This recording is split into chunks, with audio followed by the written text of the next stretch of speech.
नमस्कार, स्वागत है आप सभी का स्वास्थ्य चेतना में। मैं हूं नंदिनी लाक्षाकार और मेरे साथ हैं भारत सरकार आयुष मंत्रालय के बोर्ड मेंबर डॉक्टर रविंद्र पोरपाल जी। डॉक्टर साहब, बहुत बहुत स्वागत है आपका।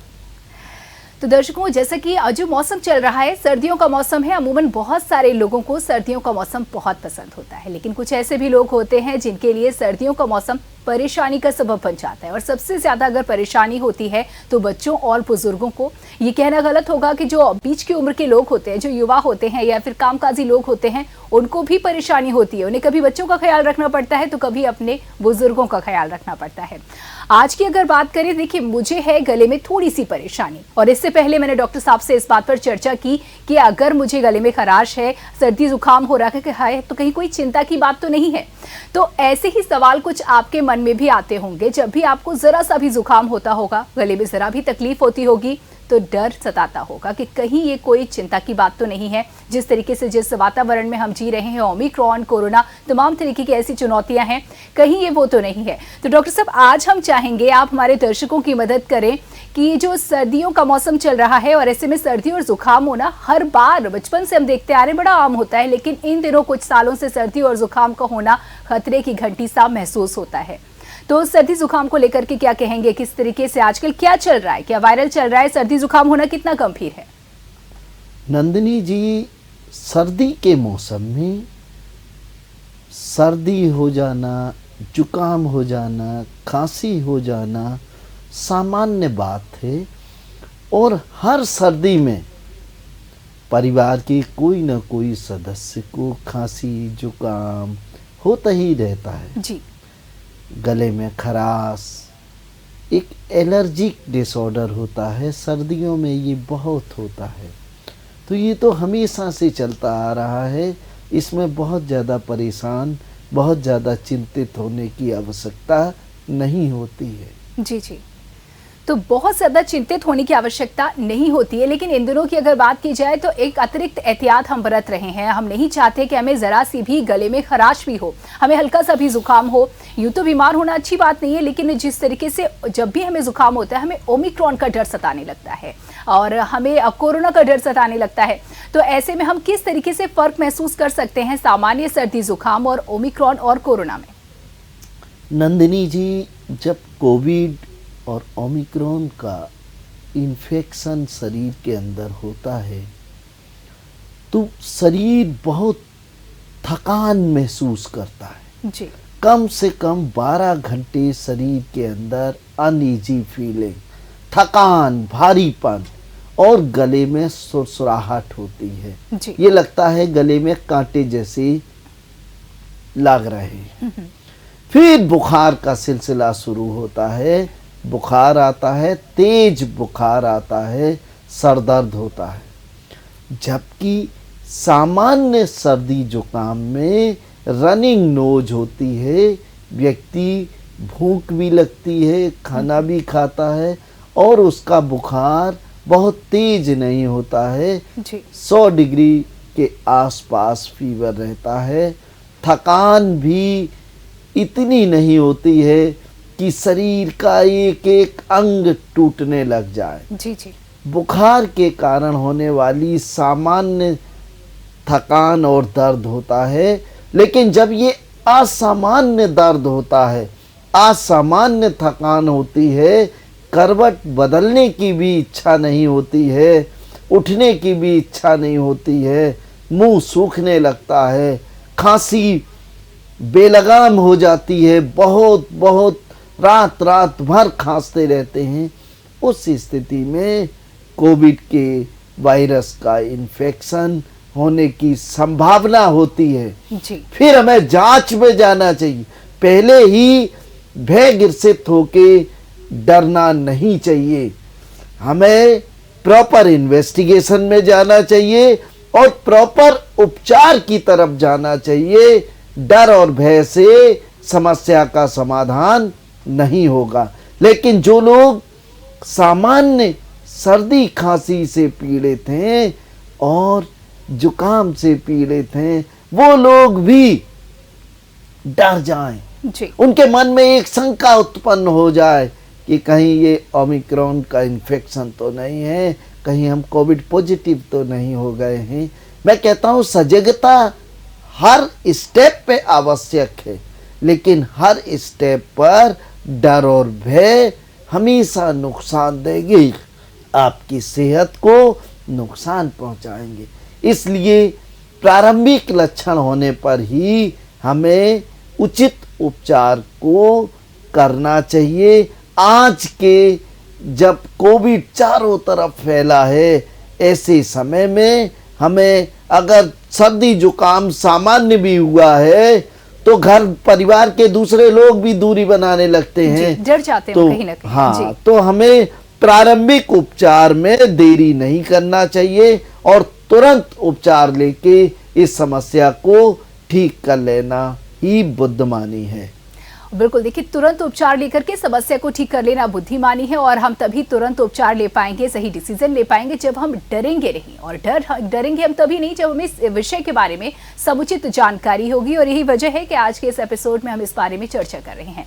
देखिए, कोविड और ओमिक्रॉन अगर है तो उसके लिए तो पता है कि क्या करना है, गाइडलाइंस जारी की जा चुकी हैं, उसके आगे की क्या कुछ है उसको लेकर के लगातार सरकार हमारा मार्गदर्शन कर रही है।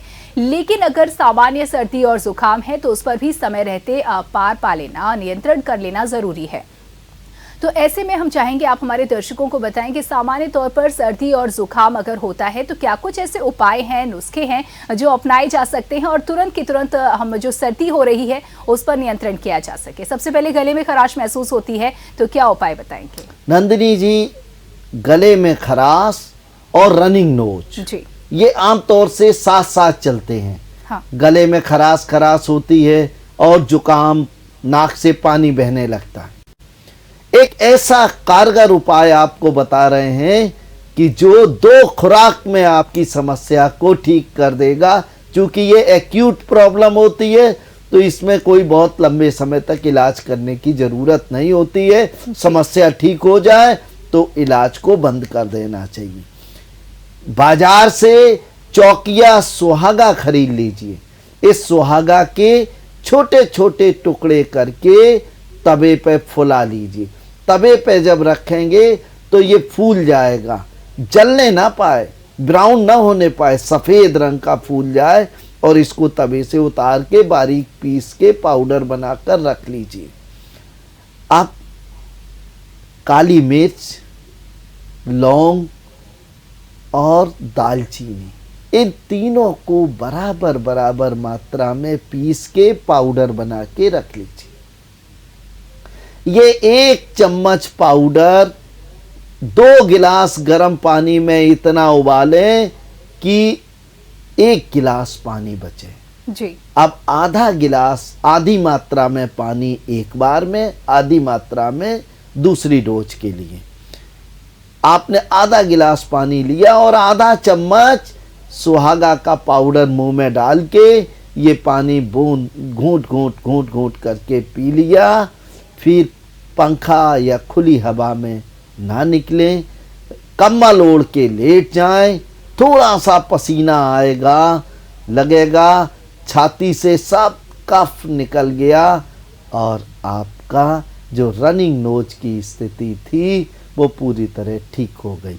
लेकिन ध्यान रखिएगा, इस प्रयोग को करने की आधी घंटे से 1 घंटे तक कुछ भी ना खाएं। 1 घंटे का अगर फर्क रख लेंगे, लगभग 30 से 45-50 मिनट तक कम्बल के अंदर आप लेटे रहेंगे तो बहुत फायदा होगा, जबरदस्त फायदा होगा। दूसरी खुराक दवा की 3 घंटे के बाद ले लें। लेकिन अगर ये 2-3-4 दिन से दिक्कत है, कोई बैक्टीरियल इन्फेक्शन है, कोई वायरल इन्फेक्शन है, तो ये खुराक हर 3-3 घंटे पर आप लेते रहें। दिन में 4 या 5 खुराक भी ले सकते हैं। इस औषधि से, इस घरेलू नुस्खे से किसी भी प्रकार की हानि नहीं है। ना ही इससे छाती में कफ सूखता है, ना ही जुकाम ठीक हो जाने के बाद खांसी शुरू होती है। इसलिए इस निरापद नुस्खे का आप निश्चिंतता के साथ प्रयोग करें और लाभ को उठाएं। जी, तो इस नुस्खे का आप निश्चिंत होकर के इस्तेमाल कर सकते हैं, लाभ पूरा मिलेगा। देखिए, अब बात जब भी होती है और जब भी हम बीमार पड़ते हैं, और शुरुआती नुस्खा तो हो गया, लेकिन जब सर्दी और जुकाम होता है तो इसे बहुत मामूली माना ज़रूर जाता है, लेकिन परेशानी पूरी हो जाती है। सर्दी और जुकाम होने पर आपको बुखार तक आ जाता है, खांसी आती है, आंखों में जलन होती है, सिर दर्द होता है, पूरा का पूरा आपका जो दिनचर्या है वो प्रभावित हो जाती है। और कहा जाता है कि सर्दी जुकाम होने पर किसी तरह की दवा नहीं लेनी चाहिए। इस पर कितनी सच्चाई है डॉक्टर साहब? आखिर क्यों मना किया जाता है किसी दवा को लेने के लिए? एलोपैथिक टैबलेट का मैं जिक्र कर रही हूँ, दवाओं का लेने के लिए मना कर दिया जाता है, तो ऐसे में क्या आप उपाय बताएंगे और क्यों मना किया जाता है, ये भी बताएं। नंदिनी जी, जन सामान्य का ये अनुभव है जी कि जब भी जुकाम, खांसी, सर्दी की दवा लेते हैं, रनिंग नोज के लिए दवा लेते हैं, तो एलोपैथिक दवाएं कफ सुखा देती हैं, रनिंग नोज को बिल्कुल बंद कर देती हैं, तुरंत स्टॉप कर देती हैं, और जो कफ बना हुआ होता है वो छाती में चपक जाता है। फिर इसको निकालने के लिए सूखी खांसी शुरू हो जाती है। खांसते खांसते खांसते खांसते ये चिपका हुआ एक चने के दाने के बराबर कफ निकलता है, तो मरीज को लगता है कि जन्नत मिल गई है, स्वर्ग मिल गया है। ये स्थिति जब समाज में हजारों लोगों को के साथ हुई, तो समाज में एक प्रचलन हो गया कि सर्दी जुकाम बुखार को, सर्दी जुकाम रनिंग नोज को हम ऐसे ही ठीक करेंगे, इसकी कोई दवा ना लें, गर्म पानी में नींबू पानी पी लें, विटामिन सी ले लें, या कोई घरेलू उपाय कर लें, या कोई आयुर्वेदिक नुस्खे का सेवन कर लें, लेकिन एलोपैथिक दवाओं से बचें। जी, तो ये यहाँ पर आप अगर बात की जाए, लोगों को बहुत ही भरोसा होता है घरेलू नुस्खों पर, जो खान पान है हमारा, उसके जरिए अगर जुकाम को ठीक किया जा सकता है, तो क्या उपाय बताएंगे? नंदिनी जी, जब किसी को रनिंग नोज हो तो उसे चावल, दही, मट्ठा और बादी चीज़ों का सेवन नहीं करना चाहिए। उसे खाना खाने के बाद थोड़ी सी अजवाइन को तवे पर हल्का सा गुलाबी भूनने के बाद आधा चम्मच मात्रा में मुंह में डालकर थोड़ा सा गुड़ खा लेना चाहिए। गुड़ और अजवाइन का सेवन करने के बाद पानी को नहीं पीना है, यहाँ तक कि गर्म पानी का भी सेवन ना करें। बहुत मजबूरी हो तो 1-2 घूंट गुनगुने पानी का सेवन किया जा सकता है, लेकिन अगर 15-20 मिनट, आधा घंटे तक आपने पानी को अवॉइड किया तो ये बहुत हितकारी नुस्खा है, बहुत लाभकारी नुस्खा है। ये नुस्खा नंदिनी जी उन लोगों के लिए भी बहुत अच्छा है जिनके पैर के तलवे और हाथ की हथेलियां बहुत ठंडी होती हैं, रजाई में लेटे हैं, मोजे पहने हैं, फिर भी 1-2 घंटे हो गए रजाई में लेटे लेटे, लेकिन पैर के तलवे गर्म नहीं हुए हैं, ठंड लग रही है, पैर सकोड़े बैठे हैं, हथेलियां ठंडी हैं। ऐसे लोग सुबह नाश्ते के बाद, दोपहर खाना खाने के बाद और रात्रि में भोजन के बाद अजवाइन और गुड़ के नुस्खे का सेवन करें तो बहुत हितकारी है। लेकिन 2 बातें ध्यान में रखनी है। जिनके नाक से ब्लड आ जाता है, नाक फूटती है जिनको, वो लोग या पीरियड्स के समय महिलाएं इस नुस्खे का प्रयोग ना करें, क्योंकि इससे ये गर्म नुस्खा होता है, शरीर के अंदर गर्मी पैदा करता है। बिल्कुल। तो गुड़ को के इस्तेमाल को लेकर के आपने सावधानी का जिक्र किया है। यहाँ पर अगर जो डायबिटिक पेशेंट हैं हमारे, उनके लिए क्या गुड़ फायदेमंद होगा? क्योंकि अक्सर वो डर जाते हैं कि तो सीधे सीधे मीठा है, इसका इस्तेमाल कैसे करें? उनके लिए क्या सलाह? जो डायबिटीज़ मेलाइटस के मरीज हैं और जिन्हें अक्सर जुकाम हो जाता है या अक्सर नहीं होता है, अभी रनिंग नोज हो गई है सर्दी में, वो 5 से 10 ग्राम गुड़ का सेवन निश्चिंतता पूर्ण कर सकते हैं। इतने गुड़ का सेवन करने से ग्लूकोज लेवल पर बहुत अधिक फर्क नहीं आता है। लेकिन अगर आपको लगता है कि एक 10 ग्राम गुड़ भी आपकी ग्लूकोज लेवल को बढ़ा सकता है, तो आप आधी रोटी कम खाइए, जी। गेहूं की रोटी अवॉइड करें, आप बाजरे की रोटी खा लीजिए। बाजरे की रोटी में कार्बोहाइड्रेट बिल्कुल नहीं होता है, बहुत अल्प मात्रा में होता है, इसलिए कंपनसेट कर सकते हैं गुड़ से। जी, तो जितनी अमाउंट की बात हो रही है गुड़ की, इतना अगर आप आधी रोटी कम कर देते हैं तो भी आप निश्चिंत होकर के इतना गुड़ ले सकते हैं, जो आपकी सेहत के लिए बहुत अच्छा होगा। इसके साथ ही आपने अजवाइन का भी जिक्र किया। अजवाइन के किस किस तरीके से इस्तेमाल किए जा सकते हैं सर्दी से बचाव के लिए? अजवाइन को 2 तरीकों से मुख्य रूप से इस्तेमाल किया जाता है। पहले अजवाइन का सेवन करने से, अजवाइन का सेवन करने से कफ का प्रकोप शांत होता है। सर्दी में आम तौर से कफ प्रकोपित हो जाता है। कफ प्रकोपित होने से मतलब है कि शरीर में वात पित्त कफ का बैलेंस बिगड़ जाता है, कफ का निर्माण तेजी से शुरू हो जाता है और शरीर के आंतरिक अंगों में कफ की अधिकता हो जाती है। इस अधिकता को सामान्य करने के लिए अजवाइन एक श्रेष्ठ साधन है, एक श्रेष्ठ उपाय है, जो कम से कम नुकसान पहुंचा के शरीर के अंदर गर्मी पैदा करता है। वो लोग जो सर्दी में 3-3 दिन नहीं नहाते हैं, 2-2 दिन नहीं नहाते हैं, उन्हें ठंड ज़्यादा लगती है। पूरे कपड़े पहनने के बाद भी मफलर 2-2 मफलर लगाए रहते हैं कि कहीं ठंड उन्हें प्रभावित ना कर दे।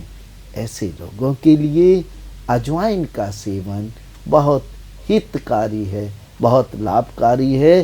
नंदिनी जी, ऐसे लोग अगर नहाते समय अजवाइन के पाउडर को, अजवाइन को तवे पे हल्का सा भून के उसका पाउडर बना लें और 1 चम्मच पाउडर गुनगुने गर्म पानी से भरी हुई बाल्टी में डाल दें, 10 मिनट रखा रहने दें। उससे अगर स्नान करेंगे तो उन्हें ना तो सर्दी लगेगी, ना ही नहाने के बाद जो छींकें आती हैं, नहाने के बाद जो रनिंग नोज आने लग होती है, नहाने के बाद जो शरीर कांपने लगता है ठंड की वजह से, वो समस्या का सामना नहीं करना पड़ेगा। जी।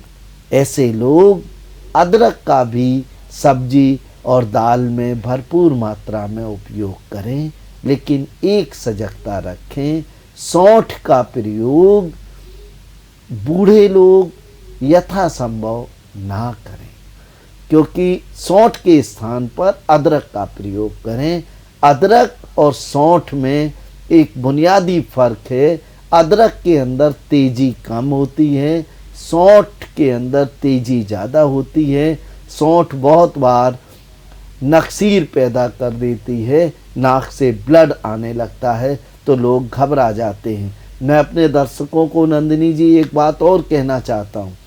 बहुत से लोग सौंठ गुड़ की चाय पीते हैं, काली मिर्च तेज पत्ता डाल के, जी, कड़क और चाय होनी चाहिए। कड़क चाय। जी, जी। 2-4 दिन के बाद किसी एक परिवार के सदस्य को नाक से नक्सीर आ जाती है तो बड़ा परेशान हो जाते हैं।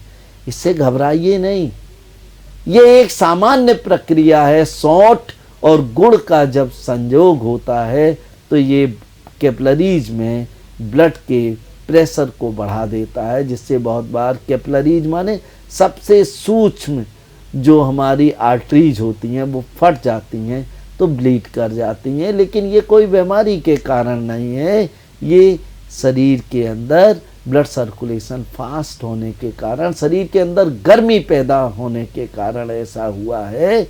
तो गुड़ और सौंठ की मात्रा को वो सदस्य कम कर दे। लेकिन अजवाइन के सेवन से लाभ तो पूरा है, लेकिन नक्सीर फूटने की संभावना नहीं होती है। बिल्कुल, तो ये जानकारी निश्चित तौर पर आपको काम आएगी। और जैसा कि बताया कि जिस सदस्य को परेशानी हो वो इसका इस्तेमाल ना करे या फिर कम कर दे।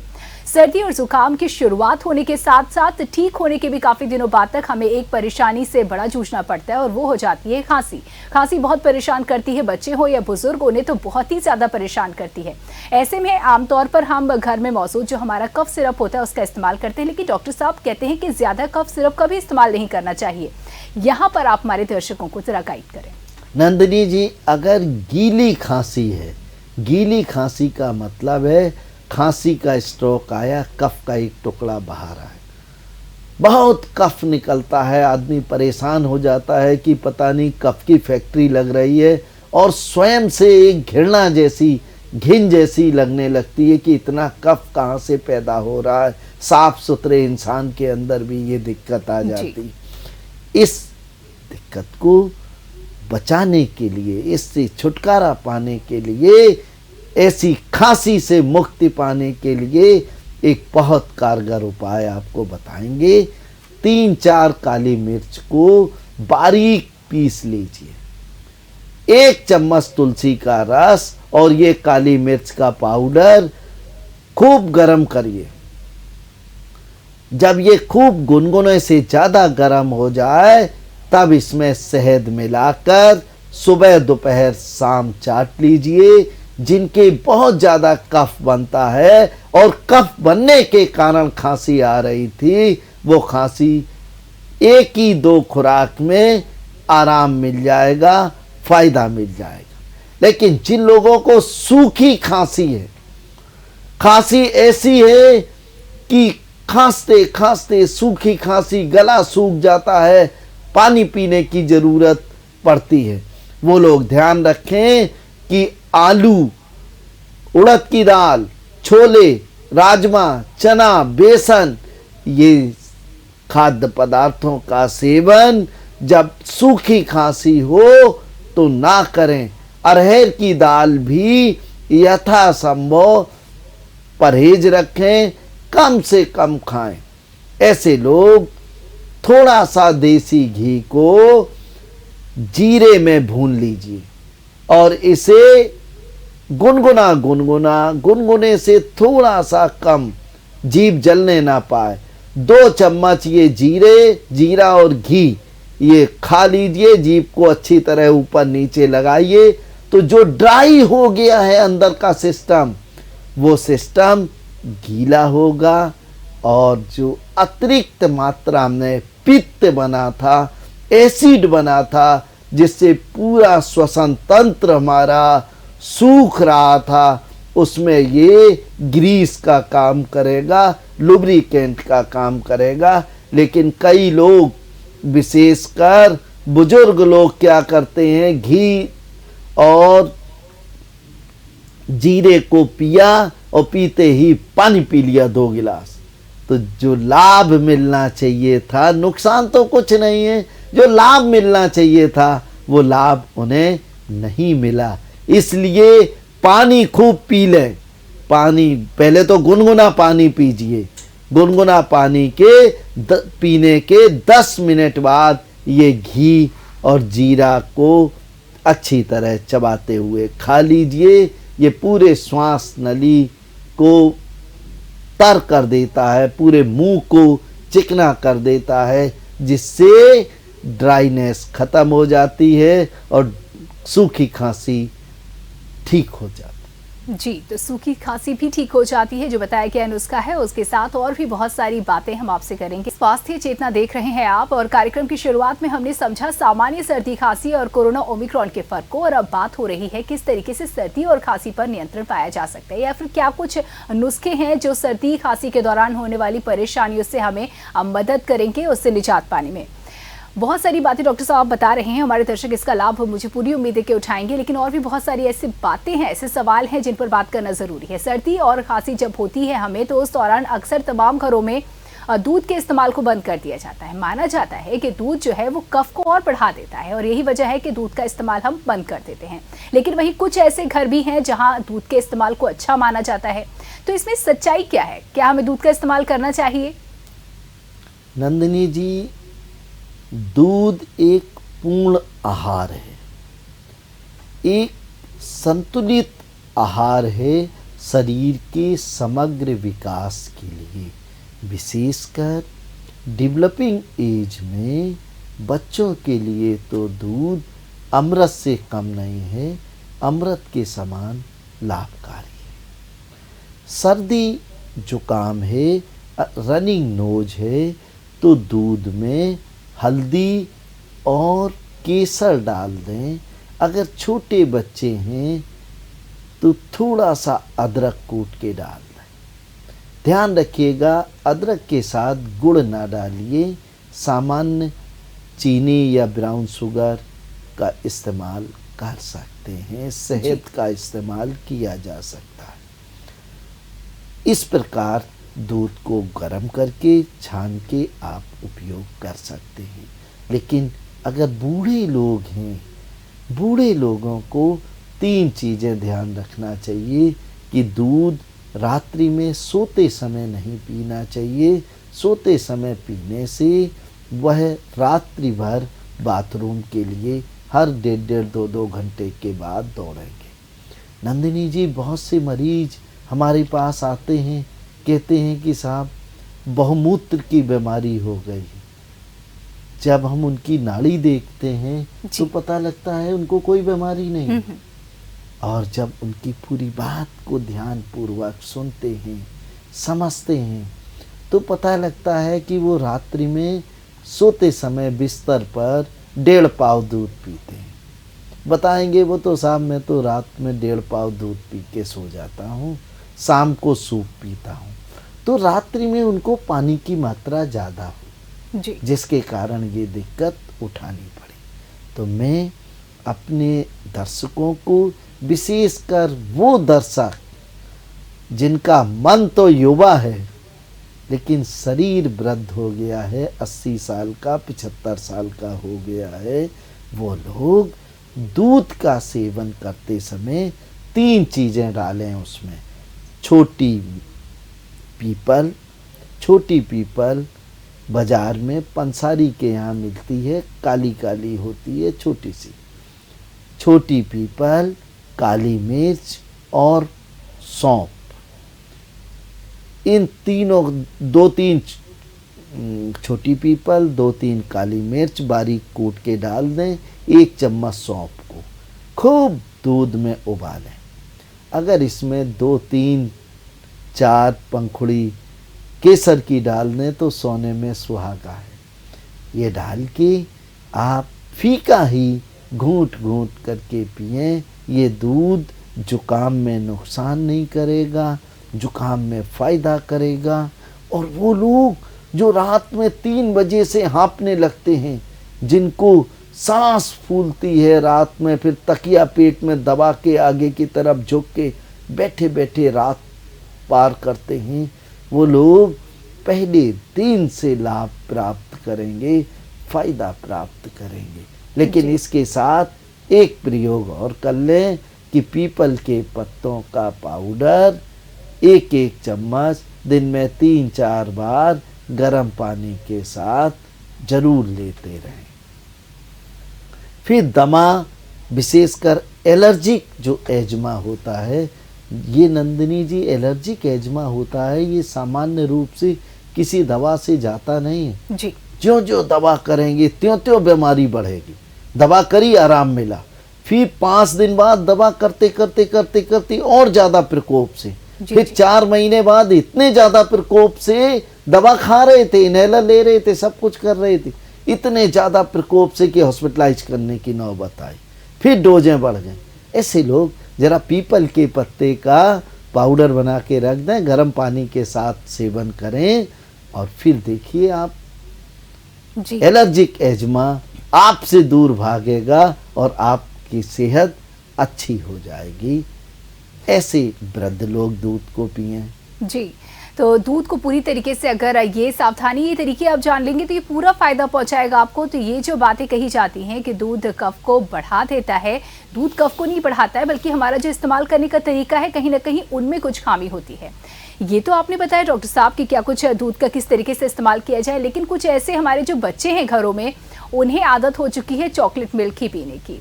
अगर सर्दी जुकाम उन्हें है तो उन्हें किस तरीके से दूध दिया जाना चाहिए? नंदिनी जी, चॉकलेट मिल्क तो कुछ होता नहीं है, एक केमिकल होता है जो जी। चॉकलेट का फ्लेवर के रूप में आता है, और इसी केमिकल को डाल के बच्चे समझते हैं कि हमने बहुत कोई हेल्दी ड्रिंक जी। ली है। माँ समझती है कि हम अपने बच्चे को बहुत हेल्दी ड्रिंक दे रहे हैं, लेकिन ये एक भूल होती है, ये एक गलती होती है। आप चॉकलेट ड्रिंक की आदत को धीरे धीरे इलायची, सौंफ या घर की दूसरे और फ्लेवर्ड जो खाद्य पदार्थ हैं उनसे रिप्लेस करें। बच्चे को जो चीज़ अच्छी लगती है वही फ्लेवर वाली चीज़ दे के उसको चॉकलेट को रिप्लेस करें। जी। ये किसी भी रूप में बच्चे के लिए हितकारी नहीं है। ज़्यादातर चॉकलेट फ्लेवर का हेल्दी ड्रिंक पीने वाले बच्चे शारीरिक रूप से मोटे हो जाते हैं, और एक गांव में कहावत है कि ये बच्चे दिमाग से भी मोटे हो जाते हैं। जी। बहुत शार्प था बच्चा, लेकिन ज्यों ही वो 12, 15, 18 साल का हुआ, उसकी शार्पनेस कम होती जाती है, उसका पढ़ाई में मन कम लगता है, उसका याददाश्त करने की क्षमता कम हो गई है।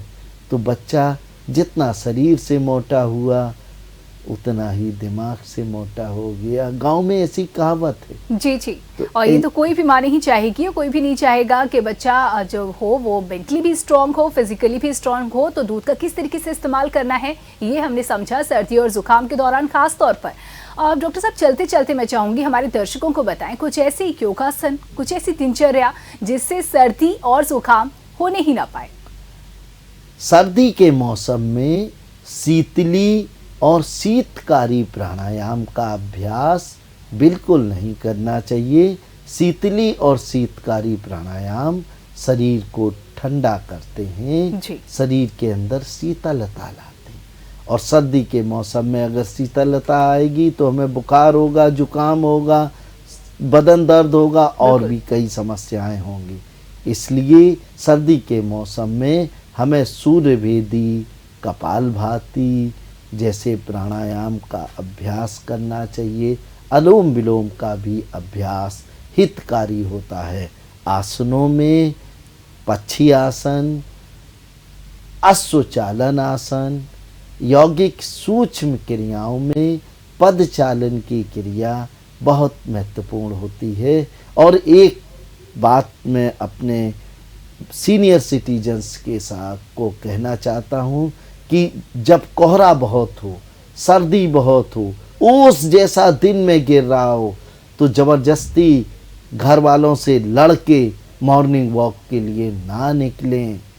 आपको प्रकृति के साथ सामंजस्य बिठाना है, प्रकृति से लड़ाई नहीं करना है। आप अपने घर में ही आसन, प्राणायाम और व्यायाम कर लें। घरेलू कामकाज करें, घर के कामकाज करें, घर में झाड़ू लगा लें, जिससे कि आपका व्यायाम हो जाए, लेकिन आप बाहर निकल के अस्वस्थता का खतरा मोल ना लें। ये कहकर मुझे लगता है आपने काफ़ी घरों की परेशानी को दूर कर दिया होगा। जो रोज़ सुबह सुबह की एक जद्दोजहद होती होगी वो यहाँ दूर हो गई होगी। बहुत सारी जानकारी डॉक्टर साहब आपने दी। चलते चलते मैं चाहूँगी आप हमारे दर्शकों को ये भी ज़रा बता दें कि खाने पीने में किस तरीके की चीज़ें हम शामिल कर सकते हैं जो हमें हमारी तासीर को ऐसा रखे कि सर्दी और जुकाम की चपेट में हम जल्दी ना आए। नंदिनी जी, सामान्य अपने जो उत्तर प्रदेश, विशेषकर मध्य उत्तर प्रदेश में एक प्रचलन है कि खाना बच गया बोले सुबह खा लिया जाएगा। सर्दी में कौन सा खराब होता है, सब्जी कौन सी खराब होती है। और सब्जियां इतनी भारी मात्रा में आती हैं, तरह तरह के सब्जी फल सब आते हैं, तो महिलाएं ज़्यादा बना देती हैं। 4 सब्जियां बन गई और जितनी एक सब्जी का कंजम्पशन था उतनी 4 सब्जियां बना ली तो बच गई। ये बासा खाना चाहे सर्दी हो चाहे गर्मी हो उचित नहीं है। बासा खाना विशेषकर बूढ़ों के लिए बहुत नुकसानदायक है। इसलिए सर्दी में भी आप उतना ही खाना बनाएं जितना घर के सदस्यों के लिए जरूरी है, उपयुक्त है। थोड़ा कम पड़ जाए वो अच्छा है। बहुत से परिवारों में नंदिनी जी ये होता है, सुबह का रात का जो बना हुआ खाना है वो सुबह खाया गया, सुबह जो बनाया है उसमें से आधा इस्तेमाल हुआ, आधा शाम को चल रहा है, शाम को बनाया वो सुबह चल रहा है। ये सिलसिला बंद करना चाहिए। कभी भी ताज़ा खाना सेहत के लिए हमेशा अच्छा है। बासे खाने से परहेज करें और दही, मट्ठा, ठंडी चीज़ें, बहुत से लोग फ्रिज का पानी, कोल्ड ड्रिंक, इन आइसक्रीम, इन सब से बचाव रखें ताकि आप स्वस्थ रहें, निरोगी रहें और इस कड़ाकेदार सर्दी में अपनी सेहत को अच्छा रख सकें। बिल्कुल। तो अब जो सामान्य से लगने वाली सर्दी और जुकाम आपको जल्दी सामान्यतः नहीं पकड़ पाएगा, क्योंकि जो जानकारियां आपको दी गई हैं इससे आप इनसे बचे रहेंगे। बहुत बहुत धन्यवाद डॉक्टर साहब इन तमाम जानकारियों के लिए। और इसी के साथ आज के स्वास्थ्य चेतना में इतना ही। दीजिए इजाजत। नमस्कार।